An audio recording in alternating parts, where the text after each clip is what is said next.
You're listening to the Soul Career Podcast, the podcast that brings you stories from people who've taken a risk to discover careers that fill them with purpose and make them come alive. I'm your host, Lysandra Ricketts. Now for the episode. My guest today, Laura Maydon, is on sabbatical from work and has been on sabbatical for almost 2 years. Today's episode is going to be about sabbaticals because in my work, I've encountered so many people who need one but who are afraid to take one, and I can't wait to dive into this topic with Laura. I met Laura when she was founding managing director of Endeavor Miami. Endeavor is a mission-driven organization that helps entrepreneurs scale and that has offices in more than 30 locations around the world. So we connected because we were both leading organizations in the same industry and we're both Harvard Business School alums as well. Welcome to the Soul Career Podcast, Laura. Thank you. Thank you for having me. Really excited to share. I'm so happy that we were able to connect because I really want to ask you about this. So you've been on sabbatical for almost 2 years. What's that been like? It's been a process. This is the first time I stopped in my career, or I decided to stop, and it was a conscious decision. It was a very well thought decision, and it was a hard decision because, I've never stopped. And when I decided to step down from Endeavor, I gave a 6-month notice. I prepared for it. I helped the board run the search for my replacement, and I felt that the organization was in good shape for me to step down. So I also gave 6 months notice when I left the Branson Center. So that's interesting. In a leadership position, you have to give significant notice. So I guess I want to start with what made you decide to take the sabbatical in the first place and how did you plan for it? Yeah. So I had been running Endeavor for almost 6 years, and I love the organization and I really love the mission. And as founding managing director, I was very, of course, attached, and I'm still are to the organization. The organization, I felt my cycle as leader, as CEO had been completed. I enjoyed very much the building and the growing phase. And, I wanted to explore other opportunities back in the for-profit world and the structure as a nonprofit. So I felt that I wanted to go back to the for-profit world. So that was the first reason, right? Explore other opportunities, whether it was back in the entrepreneurial world or back in the investor world. I started my career in private equity. Then I think the other reason, which is more important, was personal. As I said, I had been nonstop. I think you were too, and I have a now 13-year-old daughter and a 9-year-old. I also have a 23 stepdaughter. I felt it was important to show them that I could stop, that it was okay to take time. And it was more a process for me. I don't think they are aware yet of what that means, that they always see me working. They are used to that. And, I actually at Endeavor, once you connect to your purpose, and I know this is part of your mission in Soul Career, you're really happy, right? So, it was great. It was great to be working and share that with them. But I also wanted them to know that it was okay to stop. So that was the second reason. It was very hard. I'm not gonna lie. Yeah, most people can't stop. Most people that I talk to that I recommend, well, wow, you look really burned out to me. So before you even think about transitioning to another career, I think you need a break. 3 months, 6 months break. Just stop for a bit, regain your energy, and then you can go back out there. So most people that I say that to, they actually resist it. They're like, no, what? No, I can't stop. I can't do that. What will that look like on my resume? What were some of the fears that you had going into this process, and how did you overcome that fear and all those thoughts that make you resist taking a sabbatical? I mean, at the beginning, when I started managing the process for me stepping down, I mean, I was just super sad to leave. I love the organization. Every time I talked to someone, I would be, almost crying. My board members, the entrepreneurs, my team. That happened Then, to me. That happened to me as well. I yeah, cried every conversation yeah, leading up to yeah. it. Yeah. Then, then I became focused. I mean, once I told them the train had departed, right? I mean, there was no return. So that helps, right? Once you verbalize your intention, it helps you, move towards that phase. And so then it was just, I was more focused on making sure that I had everything ready for me to leave the organization, and again running the search. So that was the first step. Then, it's interesting because it's like from, one day you wake up and you're no longer in the organization. It's just like that, right? Like my final day was the end of June, and July 1, I was not the CEO or, managing director anymore. And the brain still thinks you are, my brain still thought I was. I was lucky that my husband was very smart, and he had booked a trip to Italy like 2 days after I had, my last day at work, which, at the time he booked it, I thought he was crazy. I'm like, no, but, I need days. Like, what if, and it was great to be in another country and avoid the temptation of still, like trying to be engaged. So, we took a month off, and it is by far the best vacation I've taken ever with the girls. I've never taken a month off, I mean, maybe after business school, and that was it, right? So that helped. And then I think I have to say that, and it's still a process. The entrepreneurs that I talked to, the entrepreneurs were very clear. They're like, you need to take at least a year, more than 6 months, minimum 6 months. Like and then, people that are more in corporate life, they were very anxious that I was not working. So as you go through the process, and if people are considering, who are listening, I think it's important to understand why you're doing what you're doing, and understand too that people talk to you from their point of reference and from whatever is happening to them and their own worries. So part of having this transition is making sure you know what you want, and it's hard. It's hard because if you're a workaholic, like most of us are, you feel like you're missing out something, right? That you're wasting your time. So that was the first phase of my So process. you had planned for a 1 year sabbatical. You actually planned for that. I never planned. I first thought it was 3 months. Then I was like, well, no, I need more. Like, I realized that I needed more. I mean, honestly, at the beginning, I really didn't stop. I was in full, I mean, once I came back from vacation, it was a full networking mood, thinking what's next. I had a few ideas. So I also tried to do more creative stuff. So I had an idea in that had to do with fashion tech. So I took a, fashion course, things like that. But I was not stopping. I was meeting people all the time, brainstorming. Which is not part of the process. Like, it really, then I took a few days by myself in Tulum, and that helped me slow down.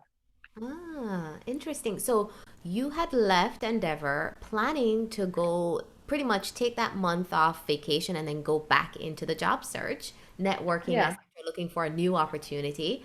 You hadn't planned to take a sabbatical. Wow. So then after you came back from Tulum and your 3 days off, what changed in that thought process? I had no time frame, honestly. Like, I didn't think it was going to be a month or 2 or 3 or 4. I was totally open in finding what was right for me, Yeah. right? Whatever that time meant. But I never thought a year, right? Actually saying I'm going to take a year off at that time felt like overwhelming. So I was just like, I'm going to take time off. And I didn't know how much.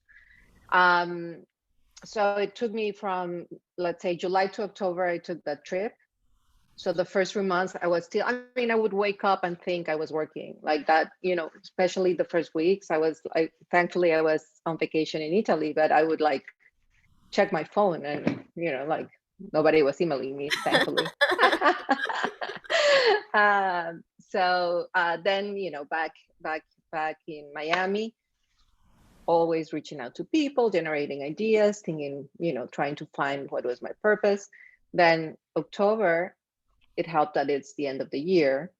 So, you also, because I have two girls, it's also family time, right? It's like a lot of, Thanksgiving, and then for us, Christmas. So that actually, that mental, that mental state helped me just say, like, I'm going to enjoy, like I've never not worked during this time of the year. So I just enjoyed, and that helped me break that cycle.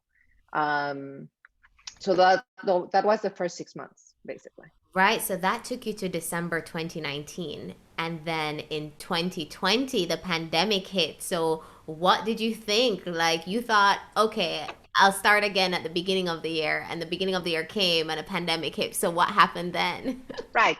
So I exactly that, right? I'm like, January, I'll be ready to go back to networking and find what I want.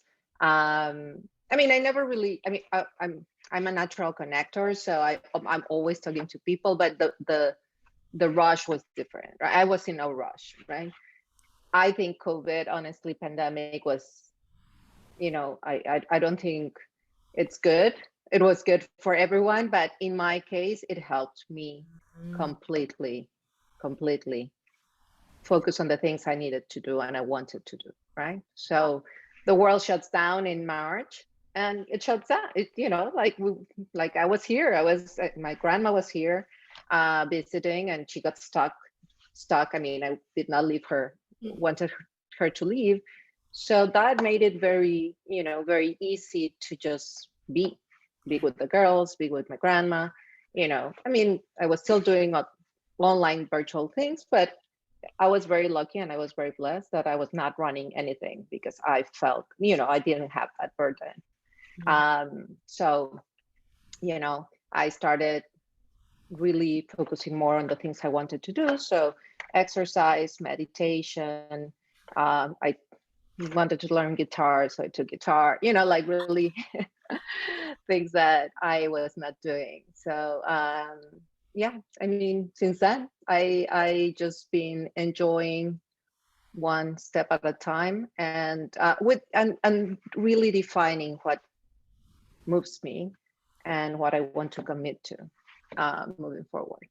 That's beautiful. So when you took a step back from the go, go, go, network, always on kind of personality that we have, especially coming out of business school, and you stopped and you started meditating and working out and taking guitar lessons, did that change you? Or did you rediscover yourself? Like, who did you become when you just stopped working? I think I'm still discovering, right? But I one of the things I just I realize is that I'm more creative than I thought. Mm-hmm. And in my career path, it's very, numbers oriented and strategic, because I started in finance, and then it's, transactions and deals. And so, and working with entrepreneurs, I was always more the balance on, they're usually the creative and visionary, and I'm the one that sees the steps to get there.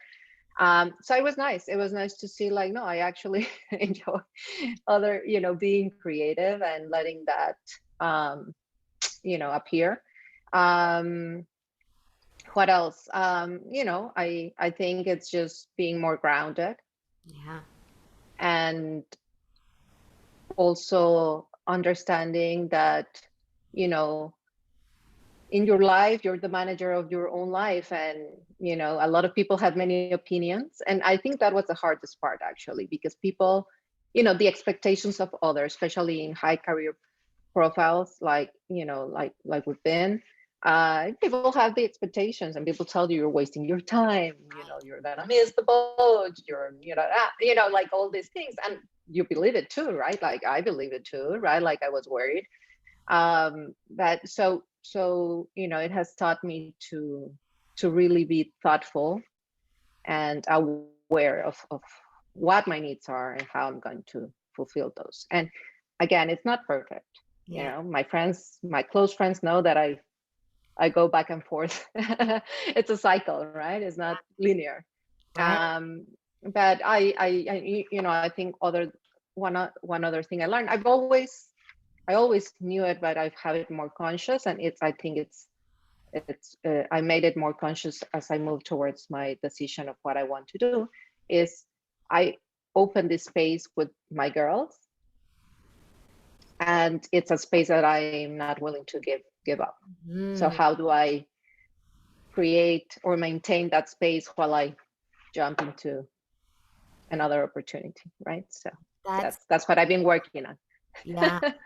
That's beautiful. And I always think about this question when people are talking about universal basic income. What happens if governments give everyone a living wage and you don't have to work to survive or pay the bills anymore? Work now becomes about an expression of who you are inside. What happens when all of us can just stop working? Who do we become? So I really love the things that you discovered about yourself and your connection with your kids during that time. So DJ Dodonna is a Harvard Business School alum from my year, and he is the co-founder of this company called the Sabbatical Project. And he's trying to go around and encourage people to take sabbaticals. That every 10 years that you work, you need to take at least 6 months off for every 10 years that you're working. That's his mission. And I was on a webinar with him. He gave a webinar, and I asked a question in it where I was like, "How do you pay for that?" That is the biggest question that most of my clients say. How do you plan financially to take 6 months to a year off completely from working? So what did you do for that, Laura? Although, I mean, you're a high powered, well compensated woman, but I would love to hear your response to Thank you. that. No, I mean, I think that's important, right? Like you cannot. I mean, people have different lifestyles and different priorities, and it's clearly important. I mean, I am lucky that my husband, is working, and he supported me in taking time off, right? And I haven't had any pressure on going back, and he, it was his turn. Yeah. He's hoping one day I became very successful, and then he can take time. I'm just kidding. No, I mean, I think that was having that support. It was important. I think there are ways to plan it, especially. I mean, when you make a decision to take time off, you can make ends meet. You save, you lower your spend. You change your lifestyle. I mean, there are many ways, but again, each each not everybody can afford it, and I think it's important to understand that too, right? You don't want to be put in a situation where you have economic struggles. Imagine if I had, Yeah. and COVID hits, right? Like you never know what's going to happen, right? So you don't want to be in a position that you take longer than you expected and you don't have the money to support yourself, for sure. Definitely. Note to self, marry well so I can Yeah. take 2 years off of work. And I mean, I mean, I know we hear it from a lot of women and men, right? But it's really important, that partnership, Yeah. and for both ways, right? Mm. Because he has supported my nonstop working Laura, and now he's supporting my not working Laura, right? So like and that's it's great to have that. Yeah. So you're coming up to the 2 year mark now, and you're ready to re-enter the workforce and really look at opportunities. In fact, I would say you actually had an active sabbatical in some ways because Yeah. you're on boards, you're on multiple boards, and you serve, and that's work too, right? Yeah. So, but you're ready to re-enter. So what are you thinking now as you look at opportunities now that you're ready to start again? I've been really open to explore. As I said, I originally thought the entrepreneurial world, whether it was joining a startup or building something. Um, Now I have opportunities on the investor side, and I always, go back and forth in between. So the opportunities that have presented to me that I'm seriously considering are on the investor side. Ah, Um, I think what I've decided is I consider myself a generalist, so I really have no industry focus. And the things that I'm trying to be disciplined about my drivers are, impact. So which opportunity is gonna allow me to have a platform to have impact, because I'm driven by that. Second, really understanding the value system of the people I will work with, because you spend a lot of time with partners and people at work, and I want to have fun and know that we share the same values, because when things go bad, values are the ones that shine. And then the third, as I mentioned before, right, how do I structure that opportunity or those opportunities to make sure that I can, still do things that I want, honestly, like go to a volleyball tournament in the middle of the afternoon, right? So I don't have an answer yet. I'm like trying to understand which of these opportunities will fit more with those drivers that are important to me. Absolutely, absolutely. And I have to ask this question, which is, are you finding any challenges with having a 2 year gap on your resume now that you're re-entering the workforce? A lot of women left the workforce during the pandemic because of needing to take care of their children now that their children were home 24 hours. I think a huge impact on women, the pandemic, and a lot of them are worried about re-entering. So now you are re-entering and you have a gap on the resume. Is that a problem or is it not a problem at all? I haven't experienced that, but I also, the opportunities that I have are very entrepreneurial in nature. So it's very different from a corporate career. I can imagine that certain companies will care about the gap. I honestly think that in these times, given the pandemic, it shouldn't be something to worry. Um, and when that happens too, I mean, again, I always think that entrepreneurship, especially for women, if there's a big gap, I mean, a lot of women decide to take a gap because of their kids. I think entrepreneurship is really one solution. Women, I think most women are entrepreneurial in nature.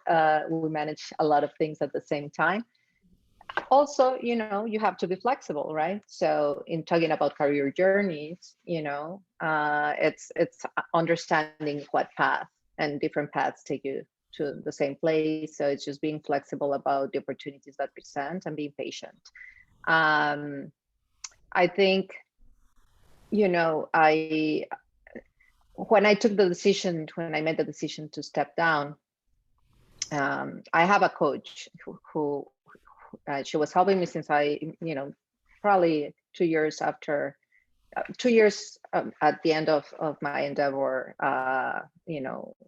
work.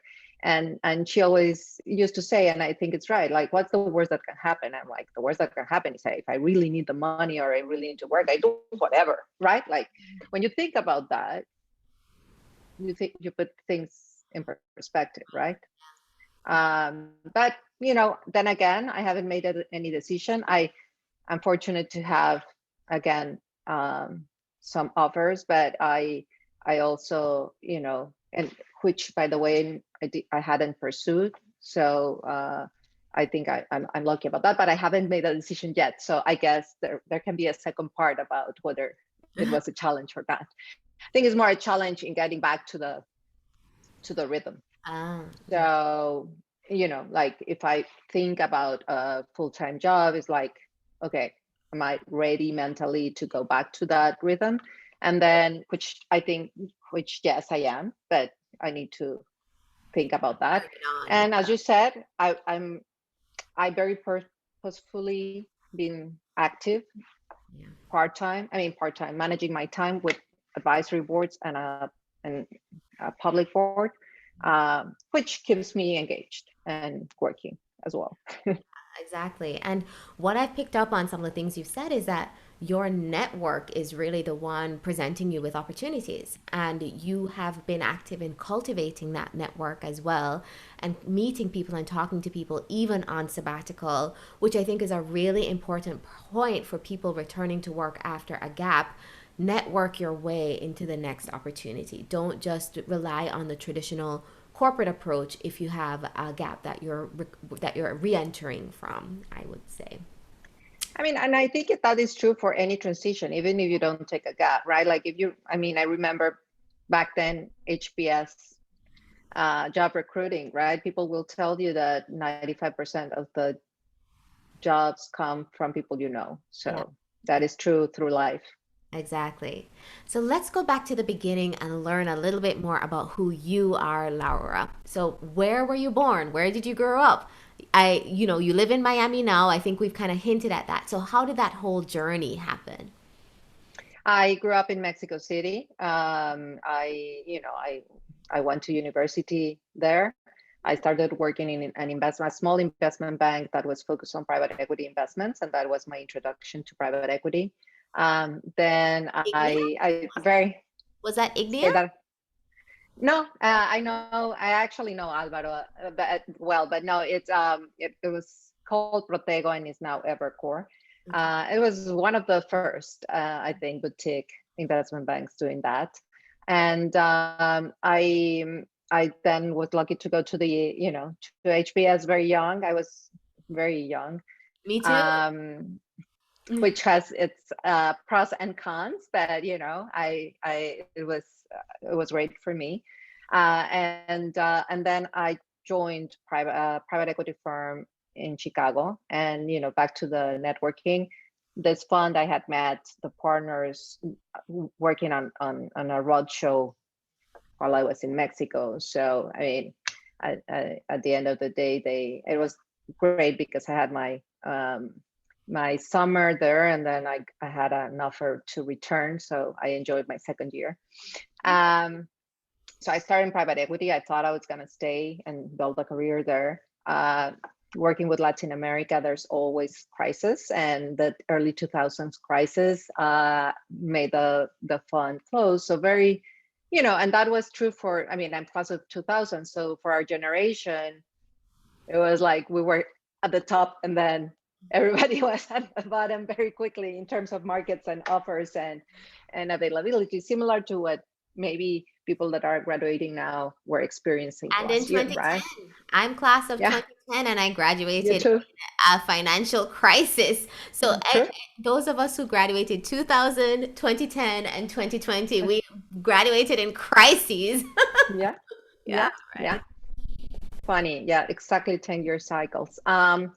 So that's how I came to Miami, basically. I had another offer to continue in private equity but in Washington. And the reason I came to Miami, and I never thought about Miami, was because I thought private equity at the time was going to be difficult the ramp up was going to take time. So I got hired to do M&A for a public company. Okay. And I also was reporting to a woman. Her name is Annette Frankie. We're still very good friends. And I had never worked for a woman, and I really wanted to. And my best friend had worked with her. So I I also had my very good friends here. So all that helped. And that's what brought me to Miami. And since then, I've been here very vested in the community and building. I think it's important to highlight that flexibility, right? At the time, the fund, I was no longer working for Bank of America. I could have returned to Mexico. I thought I would, but I was only 2 years out of my MBA. So my approach was like, well, if I get an offer, I'll stay. And if not, I'll go back. There's always the visa issue, the visa, Yeah. migratory visa. So that, of course, was important. And I got a job, and and in the meantime, I met my now husband in Chicago. So that, eventually, I think the decision to be flexible, to pivot. So I started in private equity, moved to M&A, public company, then did investor relations. Then we sold that company. And at the time, my now husband at the time, boyfriend, had moved to Miami. And I made the personal decision that I cannot continue to move forever, which was important. And so I pivoted again my career and joined Visa, uh, corporate career, which I never thought at the beginning. I always thought I was going to be a banker or an investor. Never thought I, was going to do the corporate uh, years, and I did. I did, and I did different things. And within the corporate world, I was lucky to be in positions that were what we consider now entrepreneurial in nature: alliances, business development, product development, Right. until I realized, and that was another pivot and another transition in my life, until I am like, I really don't want to pursue a corporate career. I need to change. That transition was finding Endeavor. That's what led me to Endeavor. So in that transition, I, quit Visa and started Endeavor. I didn't, I had a month gap probably, but I already knew that I was leaving with an opportunity. Wow. That has been my journey. In the meantime, I had two daughters. So, yes. So that's so interesting because there are so many parallels with my own career that I didn't even know before we did this episode, right? So you started in investment banking and private equity and then went to M&A, mergers and acquisitions, and then went to Visa, corporate career doing business development, and then ended up in a mission-driven organization helping entrepreneurs scale in over 30 locations across the world, but you were running the Miami location. My own career is very similar. I started in finance, in private equity at Bain in New York, and then the visa thing came up because of my because I graduated right in the middle of a recession, and I came back to Jamaica, ended up in corporate, and decided I didn't want to do that, and then ended up at an entrepreneur accelerator as well. And now I'm finding that I'm way more creative than I thought I was, and that I'm not as numbers heavy as I thought I was early in my career. Same as you. Yeah. Yeah. It's a journey. It's a Yeah. journey. And I think that's why, it's important to be flexible and open to opportunities. Yeah, and it's just so interesting that that entrepreneurship industry, right, quote unquote, the entrepreneurial industry is the stepping stone between finance and a creative career, right? It's so interesting that Sure. that was the case for both of us. Okay, so what would you say? There are a couple of things I want to ask you here, but what would you say was like the biggest challenge that you experienced throughout your career and even now on sabbatical? What has challenged you the most? It's a great question. I mean, I think there's always professional struggles. People like us that are driven and ambitious, you always think you need to be somewhere else, right? Or are always wandering. So I think the most challenge is to control my mind Yeah. and my thoughts. I challenge myself a lot. So I think that is the challenge itself. The rest, you can manage, whether you are promoted or not when you thought, or which and anyone that has been in corporate life happens. It happens. Yeah. Or when I thought I was doing a private equity career early in my, very early in my career, and then all of a sudden, the fund, was no longer investing, and what am I gonna do? And no visa, no Right. visa. I mean, those are struggles, right? But nothing. I think the most of the struggle is managing your expectations about yourself Yeah. and understanding what you want. And that has been most of the process throughout this time that I've taken. And I'm not gonna lie. I mean, every now and then I'm like, it's gonna be 2 years. It's a lot of time, right? And I fortunately I'm very blessed to have good friends, and my brothers as well. And my brother is like, nobody's rushing you, and I'm like, yeah, the only one is me. I'm Yeah. rushing myself, Yeah. right?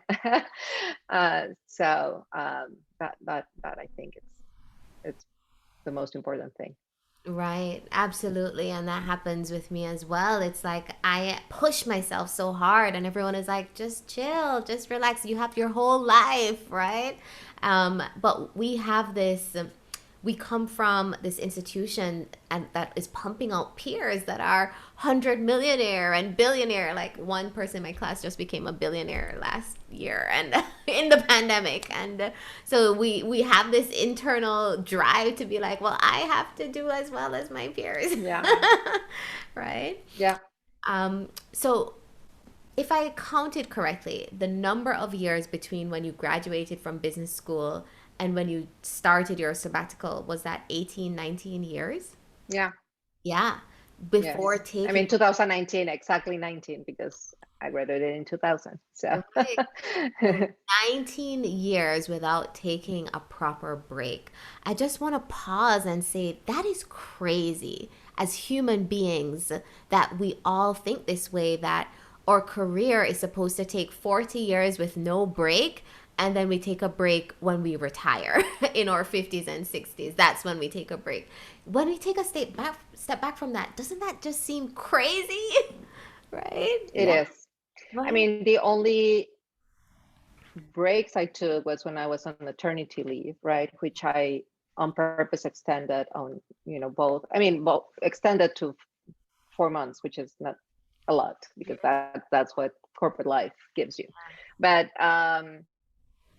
which is not really a break, entering into motherhood, right? Like learning that. But I really enjoyed those were the two times I can say I enjoyed in, but that was, 10 years out of, even 10 years out of business school. So I really think it's important. Yeah. And first, it gives you a different perspective. Second, as I said, it's very important to ground yourself and to take care of yourself. And then the other thing is exactly what I'm saying. And I say it out loud because I also, it's part of my process of convincing myself as well, because it's hard. It's we have, in my case, I have, limited time with my girls, right? Like the girls right now, I was able to spend with my older daughter from 12 to 13, which is great because she just became a teenager, and my 9-year-old. And I'm very thoughtful about saying they're going to be here max, between 5 and 7 years, before they go. And I want to spend the time with them. I want to take again my break with them and not be present, right? And it's so obvious now to me when when I took the time off, it's so clear to see when people are not present. And I was that, Mm, right? And it's very easy to go back. yeah. So to that state. Yes. So I haven't beat that challenge yet. I'm trying to do it. I'm trying to think of how I'm not gonna be that nonstop person again and be present in the different things I do. While I enjoy, I mean, I love working, by the way. So it's not, I want to. I also think it's important to, you know, impact, work with people you like, use your talents, and create wealth. Yes, like Absolutely. Yeah. And not only that, for me, when I take a break, even if it's just a week or two, I took a break over the Easter holiday for about a week. The creativity just flourishes, like ideas come, just pop into my mind. Whereas before, I'm like plotting, doing. And then when I stop, things just happen and I solve problems and I write more and I listen to music and my brain just operates in a completely different way. So, what three tips for someone who is listening to this podcast and thinking about taking a sabbatical? What three tips would you give them as they try to plan a sabbatical? so the tips is just to plan ahead of time. I think the economic part is important. You cannot underestimate that part. The second part is don't worry too much about doing it, just do it. Like, because otherwise people will talk you out of it, or you will talk yourself out of it. It's very easy to continue to do what you do. um, and third, enjoy. Like, really take the time to be present, because it's so easy, and it happened to me, and it happens every now and then still, right? Like, it's very easy to get busy. Yeah. Very easy, Mhm. very easy. And that's what I shared at the beginning. My first 2 months, I was just keeping myself busy. I was the busiest non-employed person. My friends would say that you're the busiest non-employed person. I'm like, yeah, I don't have time for anything, but except that I'm not getting paid, right? Like, so like it's good to be quiet. So for me, it's been a challenge, but I really think it has helped me is to meditate. Yeah.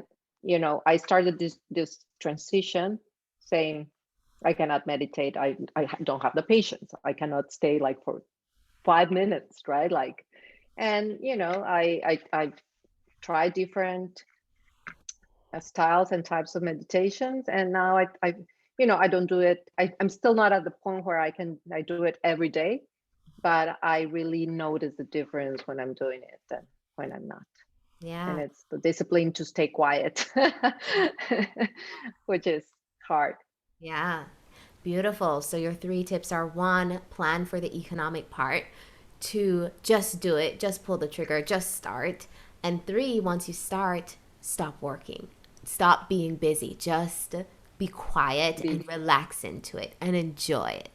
So, with that, thank you so much, Laura, for being on the Soul Career podcast with me today. I really enjoyed it. I learned so much about you and about sabbaticals, and I'm really glad we were able to do this. I'm so happy I was able to share my story. Thank you for inviting me. And I'm looking forward to hearing more stories about people who are transitioning. Yeah, Hopefully this gives some of the ones that are thinking about it a little bit of a head start. absolutely. Thanks again. Thank you. If you love this episode, remember to hit subscribe and leave us a review. And if you're a professional, executive, or entrepreneur that's interested in taking one of our coaching programs, head on over to soulcareer.com and sign up for a free consultation. We would love to hear from you.